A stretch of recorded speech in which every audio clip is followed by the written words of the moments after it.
Saturday evening பார்த்தீங்கன்னா, வெளியே போயிட்டு வீட்டுக்கு வரத்துக்கு வந்து லேட் ஆயிடுச்சு. அங்கேயே கொஞ்சம் ஸ்நாக்ஸ்லாம் சாப்பிட்டுட்டு தான் வந்திருந்தோம். டின்னர் வந்து குழந்தைங்களுக்கு, எங்களுக்கும் வந்து சேர்த்து என்ன செய்றதுன்னு சொல்லிட்டு யோசிச்சுட்டு இருந்தப்ப, சாண்ட்விச் செஞ்சுட்டா எல்லாருமே சாப்பிட்டுடலான்னு சொல்லிட்டு, அதுக்காக வந்து குடமிளகா, ஆனியன் அதுக்கப்புறம் கேபேஜ் எல்லாமே கட் பண்ணி ஆட் பண்ணிட்டேன். ஆட் பண்ணிட்டு அது கூடவே கொஞ்சமா சால்ட்டு, காரத்துக்காக பார்த்தீங்கன்னா, சில்லி ஃப்ளேக்ஸ் வந்து ஆட் பண்ணிட்டேன்.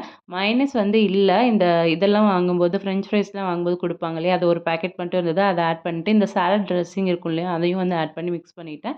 உங்க கிட்ட மயோனைஸ் மட்டும் இருந்தா, நீங்க அத மட்டும் ஆட் பண்ணிக்கோங்க. ஆட் பண்ணிட்டு வீட் பிரெட் எடுத்து, அது மேல வந்து இத ஸ்ப்ரெட் பண்ணிட்டு, செடார் சீஸ் இருந்தது அதையும் கிரேட் பண்ணி ஆட் பண்ணிட்டு, க்ளோஸ் பண்ணிட்டு பட்டரும் இல்ல. ஸோ, அதனால வந்து கீ மட்டும் ஆட் பண்ணி நல்லா வந்து டோஸ்ட் பண்ணி எடுத்துட்டேன். ஆளுக்கு ஒரு சாண்ட்விச் சாப்பிட்டுட்டு அன்னைக்கு வந்து நைட் டின்னர் வந்து முடிச்சாச்சு.